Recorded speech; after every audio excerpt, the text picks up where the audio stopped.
सुठालिया सिंचाई परियोजना से प्रभावित किसानों ने अपनी विभिन्न मांगों को लेकर मुख्यमंत्री के नाम कलेक्टर को ज्ञापन सौंपा। किसानों के धरना प्रदर्शन को कांग्रेस ने समर्थन दिया। किसानों ने ज्ञापन के माध्यम से परियोजना से प्रभावित पात्र किसानों को नियमानुसार 4 गुना मुआवजा दिए जाने की मांग की। किसानों के अनुसार परियोजना में 33 गांव, करीब 2815 हेक्टेयर से अधिक भूमि, 4431 कृषक एवं 847 मकान प्रभावित बताए जा रहे। सिंचाई विभाग द्वारा मुआवजा राशि 412.27 करोड़ रुपए बताई गई। ग्राम टोरी के 24 मकान और ग्राम गुर्जरखेड़ी के 3 मकान मूल्यांकन के बाद काट दिए गए, जबकि इन मकानों का उचित मुआवजा प्रभावित परिवारों को मिलना चाहिए। प्रभावित किसानों की मांग किसी व्यक्ति विशेष के लिए नहीं, बल्कि परियोजना से प्रभावित सभी किसानों के साथ न्याय और समान व्यवहार की मांग है। शासन प्रशासन से इन मकानों की लंबित राशि का शीघ्र भुगतान कराने की मांग की। ज्ञापन में कानकरिया गुर्जर एवं सेमलापार राजपूत खेड़ा के डूब प्रभावित मकानों का पुनः सर्वे कराने की मांग भी की गई। किसानों का कहना है कि कई मकान पानी से प्रभावित होने के बावजूद डूब क्षेत्र में शामिल नहीं किए गए। किसानों ने चेतावनी दी कि यदि समय रहते मांगों पर सकारात्मक निर्णय नहीं लिया गया तो चरणबद्ध आंदोलन एवं भूख हड़ताल की जाएगी। आज सुठालिया सिंचाई परियोजना में जिला कांग्रेस द्वारा खुला समर्थन दिया गया एवं जो डूब प्रभावित किसान थे उनको 4 गुना मुआवजा जैसी विसंगति, जैसे 18 वर्ष जो वयस्क परिवार थे उनको 1/1/2021 से माना गया था, जबकि परियोजना संचालित है एवं लगभग 2028 में पूर्ण होगी। 2028 में वैक्स हो रहे परिवार उनको भी आईडी का लाभ दिया जाए एवं जिन ग्रामों के चारों ओर पानी जैसे कांकरा, सेमलापार, इन ग्रामों को भी पूर्ण डूब में लिया जाए। जैसे टोड़ी है, निवारा है, गुजरखेड़ी, कांकरा और सेमलापुरा, अनेक मकान काट दिए गए, जो कि मुआवजा नोटिस वितरण होने के बाद में भी काट दिए गए, भेदभावपूर्ण। एवं कुछ जैसे टोड़ी में 24 मकान, गुजरखेड़ी में 13 मकान पूर्णतः काट दिए गए, जो कि ये सरासर नाइंसाफ़ी है। एवं जो डूब प्रभावित ग्राम के जो परिवार विस्थापन जिनको 100% भूमि गई है उनको भी विस्थापन का लाभ दिया जाए। ऐसी अनेक मांगे वह पूर्ण की जाए। जैसे विस्थापन परिवार जो वर्षों से रह रहे हैं, उनका जो नाम था परिवार में, ग्राम का नाम था, उनको भी हटाकर दूसरे अन्य ग्रामों को नाम से विस्थापन किया जाए। विस्थापन डूब प्रभावित ग्रामों को नाम से किया जाए। ऐसी अनेक मांगे जो कि डूब प्रभावित किसानों की पूर्ण जाए। अगर ऐसा समय रहते नहीं होता है तो जंगी प्रदर्शन किया जाएगा एवं भूख हड़ताल एवं भोपाल पैदल मार्च किया जाएगा। मां राजराजेश्वरी कांवड़ यात्रा समिति मलावर क्षेत्र के तत्वाधान में विशाल कांवड़ यात्रा निकाली गई। कांवड़ यात्रा का 8वां वर्ष है। कांवड़ यात्रा मां पार्वती नदी के तट पर स्थित सेकंदपुर घाट से हजारों की संख्या में कांवड़ यात्री कांवड़ लेकर 25 किलोमीटर पैदल चलकर ग्राम सिलखेड़ा, लखनवस, लोधीपुरा, सुंदरपुरा, जामनकापुरा, आगर, आगरी, चुकलिया, गुंजारी, मलावर, खेड़ी, कुशलपुरा से होते शाम को बड़ा महादेव मंदिर मलावर में समापन हुआ, जहां हजारों की संख्या में शामिल श्रद्धालुओं ने भगवान बड़ा महादेव का जल अभिषेक किया। कांवड़ यात्रा का जगह जगह भव्य स्वागत किया। शिक्षा का उद्देश्य मानव के संपूर्ण व्यक्तित्व का विकास करना, स्वास्थ्य जीवन बनाना, इसके लिए नैतिक शिक्षा, मूल्य शिक्षा की आवश्यकता है। उक्तगार प्रजापिता ब्रह्मा कुमारी ईश्वरीय विश्वविद्यालय माउंट आबू राजस्थान से पधारे राजयोगी भगवान भाई ने कहे, ब्यावरा पब्लिक स्कूल और मानस हायर सेकेंडरी स्कूल में नैतिक शिक्षा का जीवन में महत्व विषय पर संबोधित करते हुए कहा कि जीवन में कार्यकुशलता, व्यावसायिक दक्षता, बौद्धिक विकास एवं विभिन्न विषयों के साथ आपसी स्नेह, सत्यता, पवित्रता, अहिंसा, करुणा, दया इत्यादि मानवीय मूल्यों के पाठ भी विद्यार्थियों को पढ़ना जरूरी है, क्योंकि वर्तमान के विद्यार्थी भावी समाज है।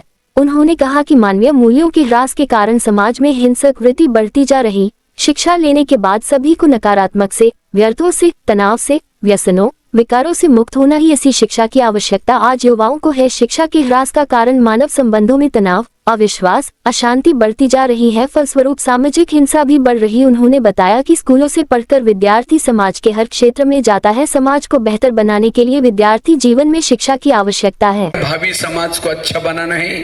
वर्तमान के युवाओं को पढ़ाई के साथ संस्कार बहुत जरूरी है। बड़ों का कहना मानना, अनुशासन में रहना, सहनशील बनना, सत्यता, ईमानदारी, क्योंकि संस्कारों से व्यवहार बनता है। संस्कारों से ही व्यक्तित्व का निखार आता है, क्योंकि शिक्षा का मूल उद्देश्य है चरित्र का निर्माण करना। अंधकार है दुर्गुण और गुण है प्रकाश। अगर मैं पढ़ने लिखने के बाद मेरे जीवन में गुण नहीं आए, मेरा जीवन अंधकार में है, और जो अंधकार में रहता है वो डरता है, घबराता है। इसलिए मूल्य सीखना। आज टीचर मेहनत करके डॉक्टर बनाता है, वही डॉक्टर भविष्य में किडनी चोरी करता है। कोरोना काल में देखा होगा, क्योंकि डॉक्टर बना, पैसा कमाना सीखा, एक अच्छा इंसान नहीं बना। भारतीय मजदूर संघ के केंद्रीय एवं प्रदेश नेतृत्व के आह्वान पर श्रमिक हितों से जुड़ी विभिन्न मांगों को लेकर भारतीय मजदूर संघ जिला राजगढ़ द्वारा कलेक्टरेट परिसर राजगढ़ में धरना प्रदर्शन एवं ज्ञापन कार्यक्रम आयोजित किया गया। कार्यक्रम के अंतर्गत कार्यकर्ताओं ने पहले कलेक्टरेट भवन के समीप स्थित मंदिर परिसर में धरना दिया। तत्पश्चात रैली निकालकर कलेक्टरेट पहुंचकर शासन के नाम ज्ञापन सौंपा।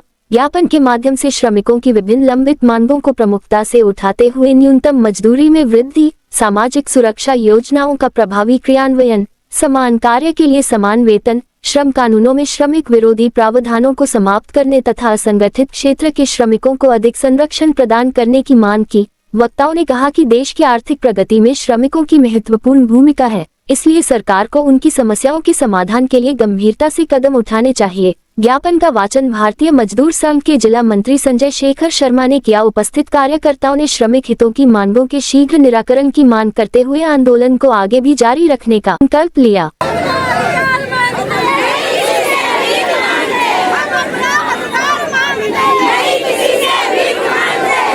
62 वर्ष तक सामाजिक सुरक्षा पेंशन एवं श्रम कानूनों का समुचित पालन सुनिश्चित करने हेतु नीतिगत निर्णय लिया जाए। प्रदेश के दैनिक वेतनभोगी कर्मचारियों के संबंध में मध्य प्रदेश में कार्यरत दैनिक वेतनभोगी जिनकी सेवा अवधि 10 वर्ष पूर्ण हो चुकी है, उन्हें नियमित विनियमित स्थायी कर्मी घोषित कर समस्त हित लाभ, अनुकंपा, उपादान, अवकाश, नकदीकरण एवं वेतनमान इत्यादि दिया जाए। मध्य प्रदेश में कार्यरत कार्यभारित कर्मचारी नियमित कर्मचारियों की तरह हित लाभ दिया जाए। प्रदेश के कार्यरत अंशकालीन कर्मचारियों जो 8 घंटे कार्य करते हैं, उन्हें न्यूनतम वेतन दिया जाए।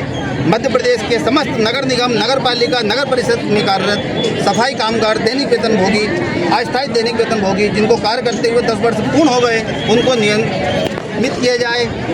औद्योगिक सुरक्षा मानकों के पालन करने हेतु समुचित व्यवस्था की जाए। साथ ही नियमित मासिक वेतन विभागों द्वारा प्रत्येक माह देना सुनिश्चित किया जाए। अन्य प्रांतों से प्रवासी श्रमिक के रूप में रोजगार के लिए आते हैं, उनके व उनके परिवारों को सामाजिक सुरक्षा कल्याण सुनिश्चित करने हेतु मध्य प्रदेश राज्य प्रवासी श्रमिक आयोग का तत्काल पुनः गठन किया जाए। अतिथि शिक्षकों को 62 वर्ष तक ऐसा सेवा निरंतर रखा जाए एवं मध्य प्रदेश शिक्षक भर्ती की न्यूनतम अर्हता प्राप्त एवं लंबे समय से कार्यरत अतिथि शिक्षकों को उनके कार्य वर्षों के आधार पर अनुभव का लाभ बोनस अंक देकर भविष्य सुनिश्चित किया जाए। संविदा कर्मचारियों हेतु संविदा नीति 2023 को समस्त विभागों में लागू करते हुए अनुकंपा, ग्रेजुएटी एवं पीएस नियमित कर्मचारियों को समान अवकाश का लाभ दिया जाए। राज्य कर्मचारियों के संबंध में कांग्रेस सरकार द्वारा लागू की गई 70, 80, 90 स्टाफ फंड व्यवस्था को समाप्त कर माननीय उच्च न्यायालय के निर्णय अनुसार 100% वेतन किया जाए। अनुकंपा नियुक्ति के अंतर्गत विभागों में कार्यरत कर्मचारियों को सीपीसीटी की अनिवार्यता समाप्त की जाए एवं पदोन्नति में सीपीसीटी अनिवार्यता को समाप्त करते हुए कर्मचारियों को